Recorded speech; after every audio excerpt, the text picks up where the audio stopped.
The F-16 is extremely sophisticated. It's highly maneuverable and very fast, with a top speed of Mach 2, over 2,000 kilometers per hour. A powerful onboard computer helps fly the plane, so pilots can concentrate on their main job. The F-16 carries a 6-barreled 20mm cannon and a range of missiles, rockets and bombs. It also has a sophisticated defensive system. An electronic countermeasures unit can detect if the plane is being tracked by radar. Flying a regular pattern is dangerous. The Soviet-made SA-6 is specifically designed to shoot down fast fighter aircraft. It's so lethal, NATO pilots call it the Three Fingers of Death. Once you fire, the chances are that you'll hit your target. The missiles are radar guided.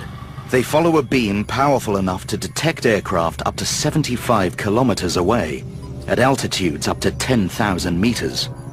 The colonel switches it on. At 2:50 p.m., Bob Wright's radar alarm goes off. His instruments tell him it's an SA-6. He radios O'Grady. Factor 5-1, Bud 6 bearing 090. That means I had an SA-6 off to my east. Factor 5-2, make it. I report back to him. Then, the radar signal disappears. Wright contacts NATO's airborne early warning system to check if they can detect an SA-6 in the area. And they said that right now they had no indications. It must be a false alarm. The pilots continue their patrol. 8,000 meters below them, with that brief burst of radar, he knows the fighter planes can detect his radar. If he switches it on for too long, the pilots will locate him and take him out.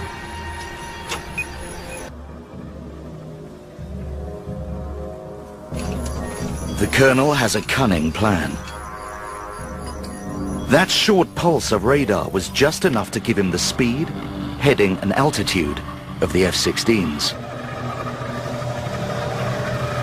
He will fire his missiles without radar guidance and only switch it on at the last possible moment, 5 seconds from impact.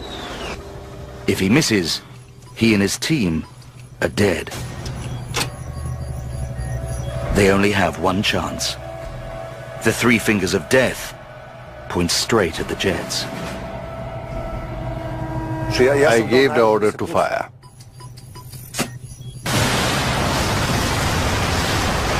The SA-6 missile is armed with a high explosive warhead designed to fragment on impact and totally destroy the target. With a range of 24 kilometers and a top speed of over 3,000 kilometers per hour, it will reach the F-16s in under 10 seconds. With no radar signal guiding it, the missile is invisible.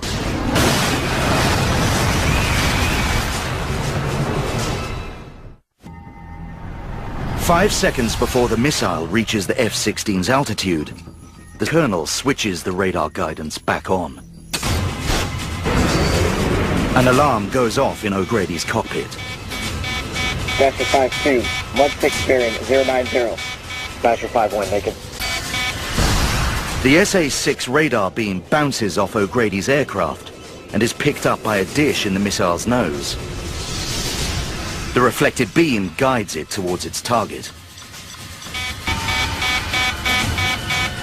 Wright sees the missile breaking through the clouds, heading for O'Grady. Factor 5-1, missiles in the air, missiles in the air. I called missiles in the air and then brake. But O'Grady doesn't hear him. The missile explodes between the two planes. But another missile is already on its way. Counter, counter, counter. O'Grady has no time to react. The plane breaks apart and plunges out of the sky. Wright loses sight of O'Grady's cockpit. Basher 5-2 has been hit. I never saw him eject. I never saw him in a parachute.